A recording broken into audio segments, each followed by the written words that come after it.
Fala comigo, estudante, Marcos 8, e o nosso desafio continua. Logo no início, nós temos o replay do episódio da segunda multiplicação de pães. E nós vimos que a incredulidade dos discípulos continua a todo vapor. Jesus olha bem nos olhos deles e diz: como é que nós poderemos alimentar todas essas pessoas no deserto?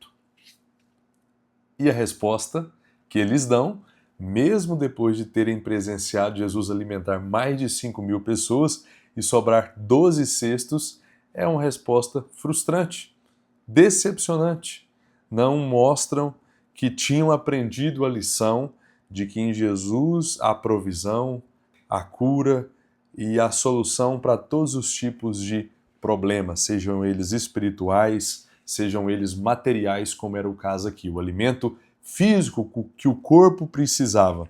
Mas felizmente Jesus, apesar da ignorância deles, da falta de fé deles, resolve esse problema. Depois disso, nós temos novamente o episódio das pessoas, dos fariseus, dos religiosos, que pedem sinais para Jesus. E nós vemos que a incredulidade pode chegar ao ponto de colecionar sinais e mesmo depois de ter várias provas, várias evidências, continuar indiferente à fé, continuar indiferente a Jesus. Foi o que aconteceu aqui. Jesus tem aqui até o acréscimo de um gemido. Jesus chega talvez no ápice da sua frustração aqui ao ver que aquelas pessoas, mesmo diante de feitos extraordinários, pedirem mais. Eles queriam apenas o entretenimento, não estavam dispostos a crer efetivamente em Jesus.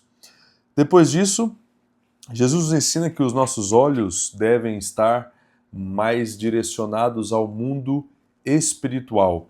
Eles estão no barco, Jesus quer prevenir, advertir eles, episódio já visto aqui, sobre as tradições, as regras impostas pelos religiosos, e ele utiliza a palavra fermento. Logo os discípulos pensam que ele está falando de pão e notam que só tem um pão para muitas pessoas. Não seria suficiente. Eles começam a ficar apreensivos e Jesus diz: não, vocês só pensam nisso. E será que até agora, mesmo depois de produzir uma quantidade gigantesca de comida, fazendo isso 2 vezes, vocês ainda estão preocupando com o que vocês vão comer?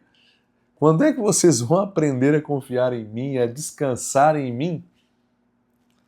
Infelizmente, os olhos deles estavam direcionados apenas a questões materiais e físicas. Independente da quantidade de experiências que eles tivessem com Jesus, eles ainda tinham medo em relação a isso.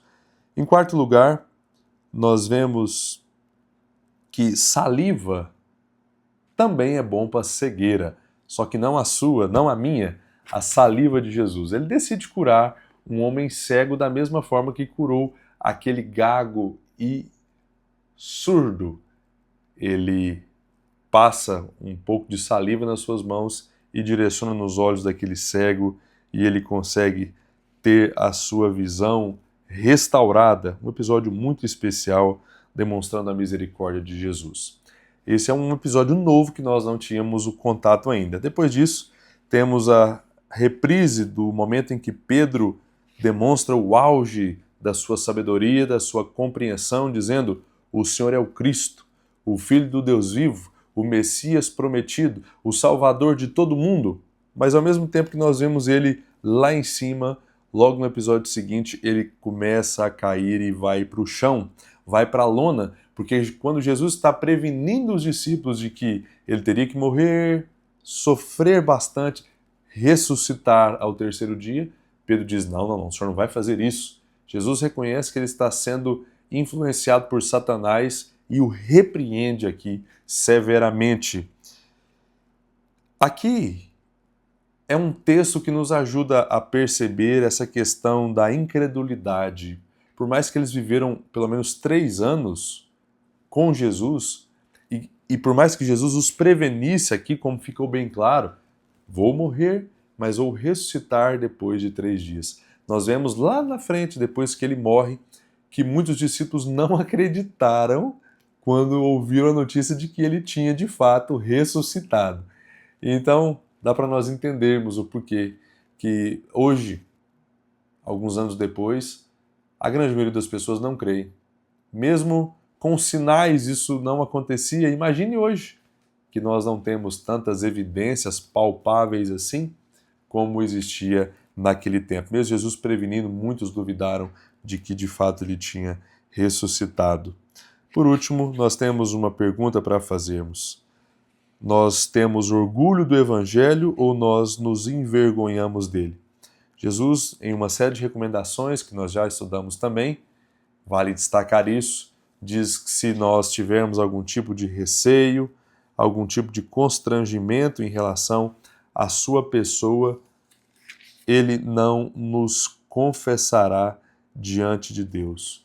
Então fica para nós o desafio, o dever de nos posicionarmos com orgulho, sabendo que essa é a mensagem mais poderosa do mundo de todos os tempos, que esse é o indivíduo mais poderoso de todo o universo. E só ele pode salvar pecadores como eu e como você.